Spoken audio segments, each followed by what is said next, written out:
Hi, good morning dear students. Today my topic is tense. Tense, what is the roles of tense in English spoken? English spoken में tense का क्या role है, इसे हम लोग आज जानेंगे. So we are going to discuss about, first my topic is present indefinite tense. आज हम लोग present indefinite tense के बारे में जानकारी लेंगे, उस पर डिस्कस करेंगे कि इसको स्पोकन क्लास में कैसे यूज़ करते हैं और इससे से रिलेटेड कैसे सेंटेंस को हम बनाते हैं and how many types this sentences in present indefinite tense, like this: positive sentence, negative sentence and interrogative sentences. In interrogative sentences, two points: yes no types questions and WH type questions. ये सब questions spoken में daily routines में हमारे दैनिक जीवन में कैसे use होते हैं, इसको आज हम डिस्कस करने वाले हैं. This video is very important and very useful for the Hindi medium students. उस स्टूडेंट्स के लिए बहुत इंपॉर्टेंट होने वाली वीडियो है जो ये जानना चाहते हैं कि प्रेजेंट इंडेफिनिट टेंस क्या है और उसको कैसे डेली रूटीन्स में बोलें और उसको हिंदी से सेंटेंस को इंग्लिश में कैसे ट्रांसलेट करें और इंग्लिश में वो जो कोई सेंटेंस दिया है तो उसको हिंदी में कैसे हम ट्रांसलेट करें.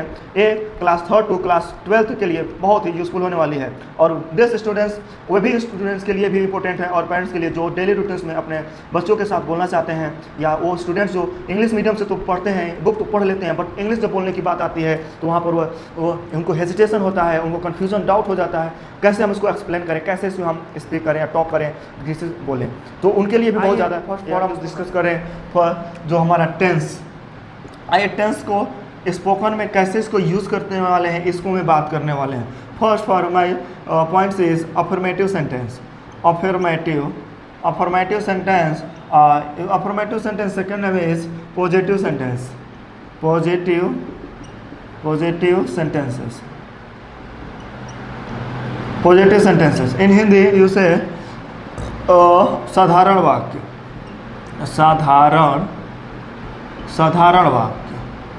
साधारण वाक्य मीन्स पॉजिटिव सेंटेंसेस. साधारण वाक्यों में आप कैसे देखेंगे, आई फर्स्ट एग्जांपल से बात हम करते हैं. फर्स्ट एग्जांपल आप देख लेंगे, जैसे कि एग्जांपल जानने से पहले अब मैं यहाँ पर राइट कर दूँ कौन सा टेंस है. तो जो हमारा टेंस है ये अब बात करने वाले हैं प्रेजेंट. किस पर हम लोग बात करने वाले हैं? Present indefinite tense. किस पर? इंडेफिनिट टेंस, ताकि आपको कन्फ्यूज़न ना हो इसलिए हम यहाँ पर राइट कर दे रहे हैं. प्रेजेंट इंडेफिनिट टेंस में बात करने वाले हैं पॉजिटिव का, अफर्मेटिव सेंटेंस का या पॉजिटिव सेंटेंस का, ये इसको हम एग्जांपल करेंगे. फर्स्ट फॉर जैसे कि स्ट्रक्चर, इसको हम देख लेते हैं. इसका स्ट्रक्चर क्या होता है, स्ट्रक्चर क्या है, आइए स्ट्रक्चर पर बात करते हैं. स्ट्रक्चर्स को राइट करने के लिए आप देखेंगे पहले सब्जेक्ट राइट किया जाएगा, उसके बाद यहाँ पर हेल्पिंग वर्ब जो है पॉजिटिव सेंटेंस में हेल्पिंग वर्ब यहाँ पर नहीं यूज़ किया जाता है और यहाँ पर हाइड होता है. फर्स्ट यहाँ पर वर्ब लिखा जाएगा, उसके बाद से ऑब्जेक्ट आ जाएगा, ऑब्जेक्ट हो जाएगा. जो वर्ब है ये वर्ब में आप देखेंगे तो वर्ब का फर्स्ट फॉर्म होगा, और वर्ब फॉर्म के फर्स्ट फॉर्म में यस या एस जब हम ऐड कर लेते हैं तो ये आपका सिंगुलर वर्ब हो जाता है. कौन सा हो जाता है? सिंगुलर वर्ब हो जाता है. यानी कि कहने का मतलब यह है, आप ये समझ जाइए कि सिंगुलर हो जाएगा. तो हम लोग अभी सिंगुलर नंबर सब्जेक्ट की बात करने वाले हैं. इसको हम लोग 2 पार्ट्स में समझेंगे. 2 पार्ट्स में ऐसे समझने वाले हैं. सिंगुलर नंबर सब्जेक्ट को पहले समझेंगे. आइए सिंगुलर नंबर को ऐसे लिखते हैं, हम देख लीजिए. Singular number subject. Singular number subject की बात करने वाले हैं हम लोग. इन सिंगुलर नंबर को हम हिंदी में एक वचन कर्ता बोलते हैं. एक वचन कर्ता के साथ एक वचन लिख लीजिए आप हिंदी वाले के लिए. एक वचन कर्ता, इसको सिंगुलर नंबर बोलते हैं. तो एक वचन कर्ता सिंगुलर नंबर को पहले जानेंगे. तो सिंगुलर नंबर के लिए जो स्ट्रक्चर बना हुआ है यह है वर्ब का फर्स्ट फॉर्म में यस या ईएस ऐड करके वर्ब का सिंगुलर वर्ब बना लेते हैं. तो अब आप इसको ये भी कह सकते हैं, सिंगुलर नंबर सब्जेक्ट के साथ जो वर्ब होगा वो भी सिंगुलर वर्ब का प्रयोग किया जाएगा. सिंगुलर वर्ब का प्रयोग किया जाएगा. तो सिंगुलर वर्ब कैसे होगा? कोई भी वर्ब अपने आप में प्लूरल होता है. जब प्लूरल वर्ब होता है तो उसको सिंगुलर बनाने के लिए उसके लास्ट में एस या एस ऐड करके उसको हम सिंगुलर बना लेते हैं. अब किसके साथ एस ऐड होगा, किसके साथ एस ऐड होगा, इस पर बहुत सारे हमारे वीडियो पड़े हुए हैं, आप जा करके डिस्क्रिप्शन में इसको देख सकते हैं. आइए देख लेते हैं। तो एग्ज़ाम्पल की हम बात करते हैं, पहले हम एग्ज़ाम्पल की बात कर लें। तो एग्ज़ाम्पल में आप सबसे पहले तो हिंदी मीडियम्स के लिए एक कन्फ्यूज़न होता है कि इसको कैसे हम समझ पाएंगे कि किस टेंस का सेंटेंस है, और इंग्लिश मीडियम वाले एक कंफ्यूज करते हैं कि हम कैसे समझ पाएंगे कि यह जो सेंटेंस इंग्लिश में राइट किया गया है यह किस टेंस का सेंटेंस है। तो इसको आप एक एग्जांपल पूरा बनाएंगे तब आप समझ जाएंगे, अदरवाइज मैं अभी आपको थोड़ा थोड़ा हम इसको फिर रेफरेंस बता देता हूं जो आपको आगे बहुत ही हेल्पफुल होगा। कैसे कि हिंदी मीडियम के लिए बात कर लेते हैं। हिंदी मीडियम के लिए क्या होगा, तो जो प्रेजेंट इंडिफिनिट टेंस का जो होगा, तो प्रेजेंट इंडिफिनिट टेंस में जो एक वचन आप कर्ता देख रहे हैं उसमें जो होता है वो ही होता है। ही मतलब वो होता है और सी मतलब भी वो होता है। तो आप ही लिख लीजिए, यहाँ पर सी लिख लीजिए। वह एक इसीलिए सी है तो फॉर्म ये मेल के लिए है बाबू, किसके लिए है, मेल के लिए, और ये फीमेल के लिए, किसके लिए है, फीमेल के लिए है। और एनी नेम, केवल एनी सिंगल नेम, क्या होता है, एनी सिंगल नेम, कोई एक नाम के लिए भी ये यूज़ किया जाता है, सिंगुलर नेम होता है। इट के लिए भी जनरली यूज़ होता है, बट यूज़ में हम लोग यहाँ यूज़ नहीं करेंगे। अब ये समझ लीजिए सिंगुलर कर्ता कौन होता है, ही होगा, सी होगा, सिंगल एनी नेम कोई होने वाला है। तो हिंदी मीडियम में क्या दिया था, हिंदी के जो वाक्य होते हैं उसके अंत में क्या आता है, प्रेजेंट इंडिफिनिट टेंस के जो अंत में क्या आता है, ताहै आता है, तीहै आता है और तेहै आता है। ताहै, तीहै, तेहै, तीहूँ भी हो सकता है, तीहूँ क्या होता है, तीहूँ, ऐसे भी आ जाता है। तो आप भी क्या समझ रहे हैं कि जैसे ताहै तीहै का मतलब क्या है कि मोहन खाता है, सीता पढ़ती है, पापा सुबह टहलने जाते हैं, सूर्य पूरब में उगता है, सूर्य पश्चिम में डूबता है, या हम लोग पढ़ते हैं, हम लोग प्रतिदिन स्कूल जाते हैं, वे लोग रोज़ लड़ते हैं। इस प्रकार से जब ता है ती है लास्ट में देख रहे हैं आपका जो आ रहा है लेटर, तो ये आपका हिंदी का वाक्य हो गया। बट आप इंग्लिश मीडियम वालों को कैसे समझेंगे, इंग्लिश में क्या हो रहा है बाबू, तो इंग्लिश वाले के लिए जो स्ट्रक्चर है यही मैं बता रहा हूँ कि उनके में पहले तो सब्जेक्ट दिया रहेगा, सेंटेंस में देखेंगे सब्जेक्ट रहेगा, सब्जेक्ट के बाद जो वर्ब होगा, वर्ब में यस या ईएस ऐड किया रहेगा, उसके बाद से आपका ऑब्जेक्ट होगा, क्या होगा, ऑब्जेक्ट होगा। ए प्रेजेंट इंडिफिनिट टेंस के लिए हम पॉजिटिव सेंटेंस बता रहे हैं, अभी हम नेगेटिव की बात नहीं कर रहे हैं। यस या ईएस कैसे होगा, जैसे कि मैं यहाँ पर आपको यहाँ पर राइट करके मैं बता दूँ, रन है तो ये प्लूरल फॉर्म में है, इसमें यस या यस आप ऐड कर देंगे तो हो जाएगा रन्स, क्या हो जाएगा, रन्स। तो ये सिंगुलर नंबर में आ गया, किस में आ गया, सिंगुलर नंबर वर्ब हो गया। और अभी ये किस में है, तो प्लूरल नंबर में है। अब यहाँ दिया है राइट, WRIT, तो इसको आप बना देंगे प्रेजेंट इंडिफिनिट टेंस का, जो आप सिंगुलर नंबर का वो बना देंगे तो क्या हो जाएगा, राइट्स हो जाएगा, क्या हो जाएगा, राइट्स, WRITES, राइट्स हो जाएगा, यानी कि इसमें लास्ट में एस लग गया।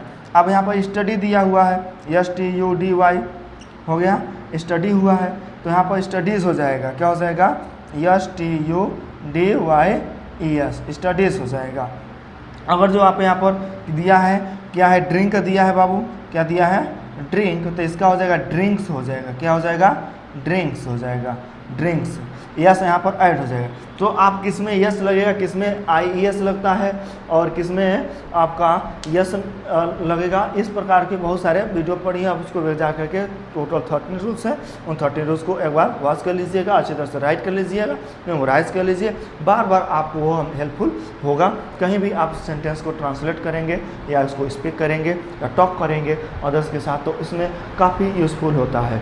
आइए नेक्स्ट की अगर जो हम बात कर लें, तो आप यहाँ पर क्या समझ गए, तो सब्जेक्ट के साथ जो यस या ईएस होने वाला है यही होता है, यही यस या ईएस ऐड करके यहाँ आ जाएगा, तो आप वहाँ से आप तुरंत समझ सकते हैं, अंडरस्टैंडिंग अपना कंप्लीट कर सकते हैं, क्लियर कर सकते हैं कि यह इंग्लिश मीडियम में जो सेंटेंस दिया हुआ है यह प्रेजेंट इंडिफिनिट टेंस का पॉजिटिव सेंटेंस है। अगर जो आपको अभी भी क्लियर नहीं हुआ है तो हम एग्जाम्पल से डिस्कस समझ लेते हैं, तो आइए डिस्कस करते हैं, विथ एग्जाम्पल समझने की कोशिश करते हैं। इसको फर्स्ट फॉर हम क्या करें, पहले इरेज कर लेते हैं। इरेज करके, तो बाबू डस्टर इसलिए यूज नहीं करते हैं, थोड़ा उसे इजीली इरेज नहीं हो पाता है, ये जो क्लॉथ है बहुत जल्दी इसमें यूज़ हो जाता है। तो फर्स्ट देखिए एग्जांपल हम बात करने वाले हैं, हिंदी में पहले हम बात कर लेंगे, हिंदी से फिर ट्रांसलेट करेंगे इंग्लिश में। तो मोहन की हम बात कर लेते हैं, मोहन पढ़ता है, बहुत आसान छोटा छोटा सा हम वो ट्रांसलेशन करेंगे, इसके बाद फिर बड़े वाले में आ जाएंगे। तो मोहन पढ़ता है, मोहन क्या हो गया, आप इसको पहले स्ट्रक्चर बना लेते हैं। एक पहले होगा है सब्जेक्ट, इसके बाद से हमारा क्या आने वाला है, वर्ब आने वाला है, इसके बाद से क्या आने वाला है, ऑब्जेक्ट आने वाला है, ऑब्जेक्ट वाले। आप ये समझ लीजिए सब्जेक्ट क्या होता है, तो कर्ता होता है, इसको हिंदी में कर्ता बोलते हैं। और कर्ता मतलब क्या होता है, कार्य करने वाला होता है। क्या होता है, कार्य करने वाला, कार्य करने वाला होता है। और जो वर्ब होता है एक क्रिया है, इसको हिंदी में हम लोग क्रिया बोलते हैं। क्रिया मतलब होता है जो कार्य होता है, जो कार्य होता है। आप राइट करते चलें तो अच्छा होगा। और ऑब्जेक्ट होता है क्या, कि जो कार्य हो रहा है इसका प्रभाव जिस पर पड़ता है, प्रभाव जिस पर पड़ता है वो आपका ऑब्जेक्ट हो जाता है। कार्य का प्रभाव जिस पर पड़ता है, यानी कर्ता ने जो काम किया और उस कार्य का प्रभाव जिस पर पड़ा वो ऑब्जेक्ट हो गया। क्या हो गया, ऑब्जेक्ट हो जाएगा। तो आइए किसी सेंटेंस में आप देखेंगे ऑब्जेक्ट नहीं होगा, ऑब्जेक्ट वहाँ पर प्रेजेंट नहीं होगा, उसको नहीं यूज़ होगा। और किसी में देखेंगे तो ऑब्जेक्ट वहाँ यूज़ हुआ होता है। तो जिसमें ऑब्जेक्ट नहीं है तो ये ना कहिएगा कि वो सेंटेंस नहीं है या इस टेंस का वो सेंटेंस नहीं है, नहीं, ऐसा नहीं करना। किसी में नहीं होता। जैसे यहाँ पर आप कहते हैं पढ़ता है, तो यहाँ पर ऑब्जेक्ट नहीं है, ऑब्जेक्ट नहीं है क्योंकि राम क्या पढ़ता है, कुछ नहीं पता चल रहा है। तो मोहन पढ़ता है, यहाँ मोहन काम करने वाला है, मोहन सब्जेक्ट हो गया और पढ़ना इसका काम है, इसका वर्क है। तो यहाँ रीड लगा दिए, लेकिन ये मोहन एक नाम है, सिंगल बच्चा है, तो सिंगल एक है, तो यहाँ पर यस लगा देंगे तो रीड्स हो जाएगा, और रीड्स हो गया। और यहाँ पर आप उसको फुल स्टॉप कर दिए। आप ये समझ लिए तो मोहन क्या हो गया, आपका सब्जेक्ट हो गया, और जो रीड्स आप किए हैं ये वर्ब हो गया। और यहाँ पर ऑब्जेक्ट का है, ऑब्जेक्ट है ये नहीं है, ऑब्जेक्ट नहीं है तो क्या करिएगा, इसको मतलब यह सेंटेंस रॉन्ग नहीं है, सही है, बट हमने ऑब्जेक्ट नहीं लाया है। अब ऑब्जेक्ट जब मैं लाता हूँ तो आप उसको समझ लीजिए। जैसे कहूँ कि मोहन किताब पढ़ता है, क्या पढ़ता है, किताब पढ़ता है, किताब पढ़ता है।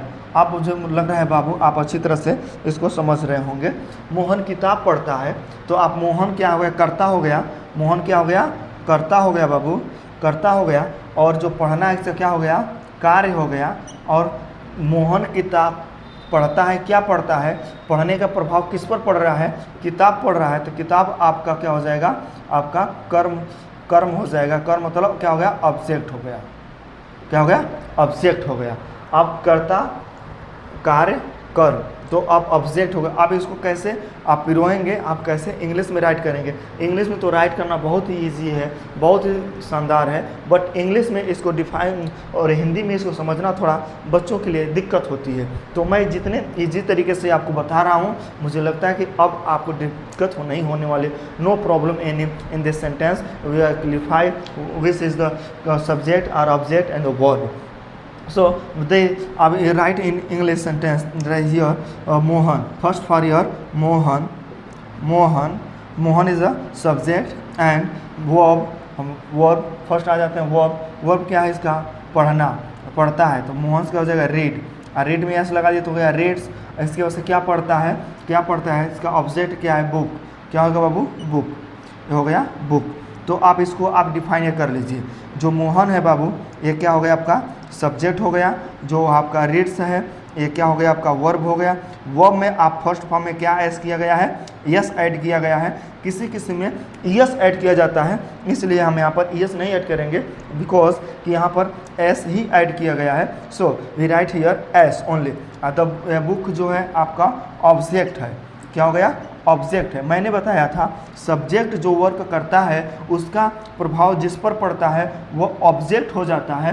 जो यहाँ पर देखो, कर्ता जो काम करने वाला है और जो कार्य करता है उसका प्रभाव जिस पर पड़ता है वो ऑब्जेक्ट हो जाता है, वो ऑब्जेक्ट हो जाता है. तो यहीं पर मोहन है, मोहन पढ़ने वाला है. क्या पढ़ता है, मोहन पढ़ता है. तो किसको पढ़ता है, बुक को पढ़ता है. तो बुक आपका क्या हो गया, ऑब्जेक्ट हो गया. क्या हो गया, ऑब्जेक्ट हो गया। अब एक सेंटेंस और हम बना करके इसको क्लियर कर देते हैं, जो आपको काफ़ी बता रहा हूँ, बेसिक से लेकर के बाबू स्टैंडर्ड तक हम समझने वाले हैं, क्योंकि स्टैंडर्ड तक आप जाने के लिए आपको बेसिक चीज़ आना चाहिए। जब तक नींव मजबूत नहीं रहेगी, जब तक आपका बेसिक स्ट्रक्चर स्ट्रॉन्ग नहीं रहेगा, तब तक आप बाहर के लिए, ऊपर के लिए आप बहुत बड़ी बिल्डिंग क्रिएट नहीं कर पाएंगे, उसको आप डेवलप नहीं कर पाएंगे। कर भी लिए तो जिस दिन नींव वीक पड़ जाएगी, उस दिन इतनी बड़ी बिल्डिंग धराशायी हो जाएगा, कोलैप्स कर जाएगा। आइए तो हम बात कर लेते हैं इस पर।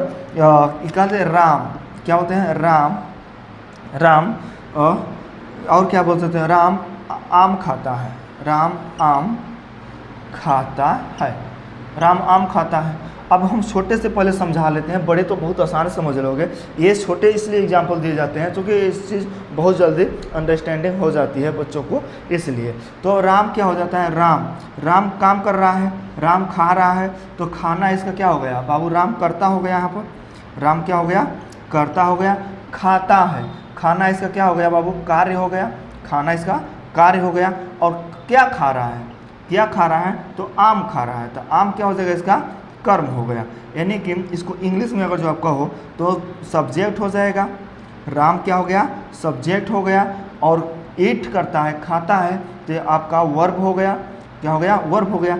और मैंगो खा रहा है ना, मैंगो इसका क्या हो जाएगा, ऑब्जेक्ट हो जाएगा, क्या हो गया, ऑब्जेक्ट हो गया।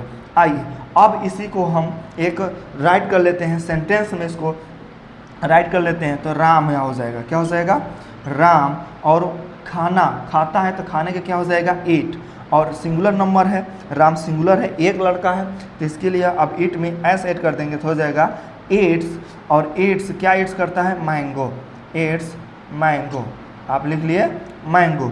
तो अब यहाँ राम क्या हो गया, आपका सब्जेक्ट हो गया, और ईट क्या हो जाएगा, वर्ब हो गया, वर्ब के फर्स्ट फॉर्म में आप क्या ऐड किए हैं, एस ऐड कर दिए, और मैंगो क्या हो गया, आपका ऑब्जेक्ट हो गया, क्या हो गया, ऑब्जेक्ट हो गया। मुझे लग रहा है कि बच्चों अब आप लोग को बहुत ही साधारण तरीके से आप सब्जेक्ट ऑब्जेक्ट वर्ब आप समझ लिए होंगे।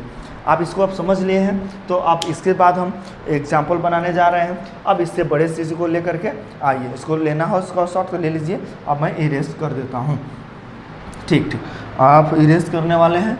इरेज करके आप बता देता हूँ डायरेक्टली कुछ अदर्स एग्जाम्पल जो हम इंग्लिश स्पोकन में यूज़ करते हैं।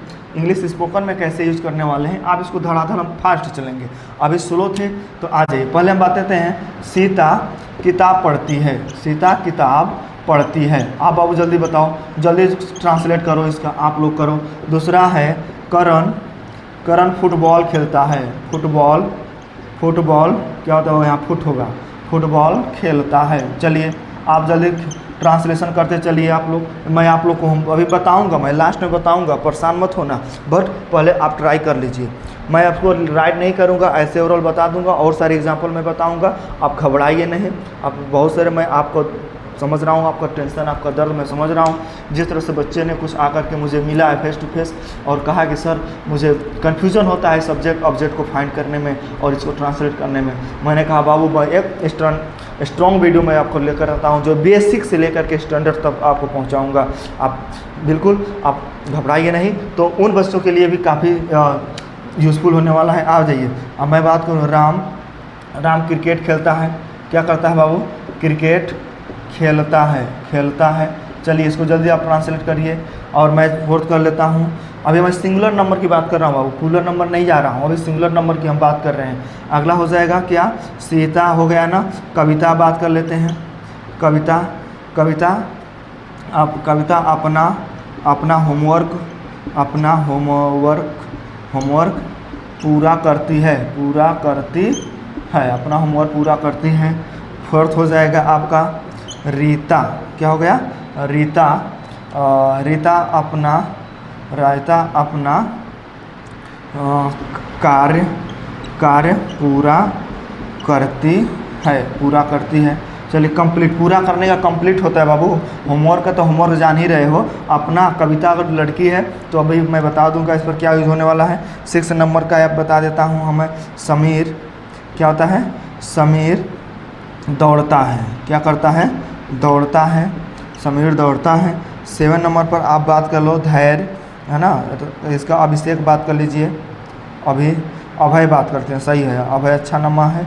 अभय क्या करता है, अभय प्रतिदिन क्या है, अभय प्रतिदिन नहीं गिरा, छोटा हो जाएगा, हाँ चलो तो अभय प्रतिदिन स्कूल जाता है, अभय प्रतिदिन स्कूल जाता है। आइए आप इसको फास्ट ट्रांसलेट करिए, तो मैं थोड़ा इंक डाल लेता हूँ, तो इंक डाल लेते हैं, आप लोग फास्ट वर्क करिए इसको।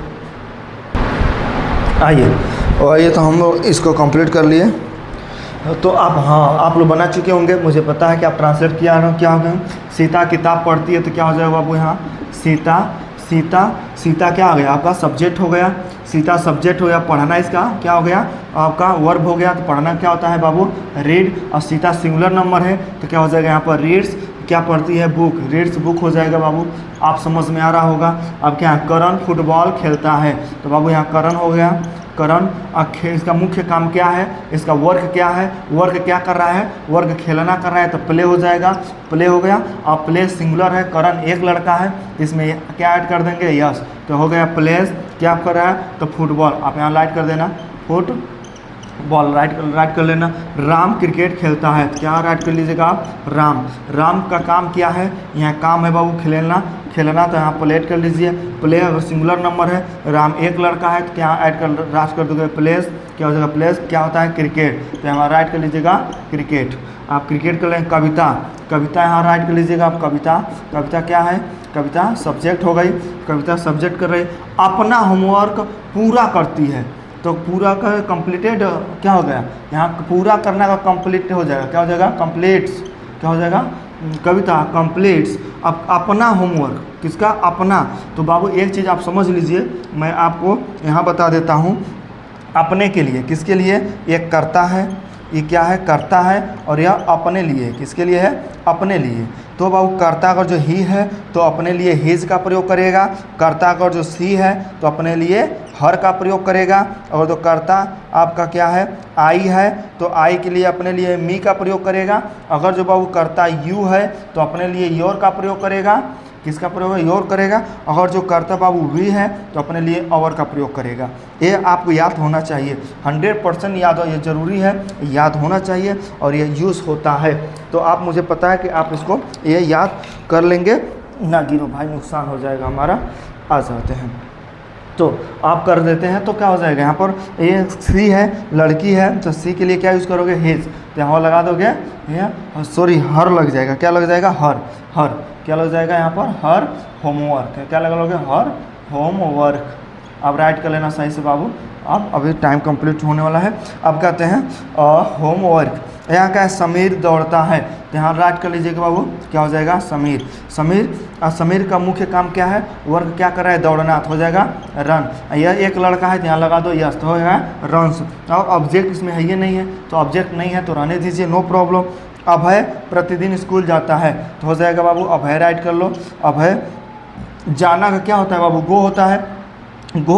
अभय एक लड़का है, तो यहाँ पर यस नहीं ऐड करेंगे, यहाँ पर ऐसे करेंगे, गलत हो जाएगा, ई एस ई करेंगे, क्या करेंगे, ई एस, क्योंकि यहाँ पर वाउल दिया है, वाउल जिसके लास्ट में होता है उसको बाबू आप जब सिंगुलर बनाते हैं तो एस नहीं ई एस ऐड करके आप उसको सिंगुलर बनाते हैं, तो यहाँ पर ई एस हो जाएगा, तो अभय गोज हो जाएगा, गोज टू स्कूल, क्या हो जाएगा, गोज टू स्कूल डेली, क्या हो जाएगा, गोज टू स्कूल डेली। आप देखो आपको कितना आसान तरीके से आप उसको समझ गए, आप इस बेस पर आप और सारे सेंटेंस आप घर पर बनाइए, प्रति बनाइए। अब एक सिंगुलर नंबर को बताया हूँ, अभी प्लूरल नंबर बताया बाकी है बाबू, प्लूरल नंबर के साथ अभी आपका नेगेटिव इंट्रोगेटिव दोनों बाकी है। इसको मैं छोटे छोटे वीडियो से बना करके एकदम अच्छी तरह से एक्सप्लेन करके आऊँगा। मैं दावा करता हूँ बाबू कि अगर जो आप बने रहे तो आपको इंग्लिश का ट्रांसलेशन करना या स्पोकन करना बहुत ही ईजी लगने लगेगा, क्योंकि मैं 2 सालों से स्पोकन करा रहा हूँ बच्चों को। मैं देखता हूँ कि जब जो बच्चा सेंटेंस को स्ट्रक्चर नहीं समझता है,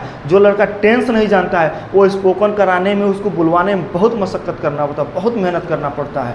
क्योंकि उसको पता नहीं कौन सा वर्ब का अलग का फॉर्म यूज़ होगा, कौन सा टेंस में जो सेंटेंस आ रहा है उस किस लेवल का है, और उसमें वर्ब का कौन सा फॉर्म करेंगे, उसका स्ट्रक्चर को हम कैसे सेट करके बोलेंगे, कौन ऑब्जेक्ट होगा, कौन सब्जेक्ट होगा।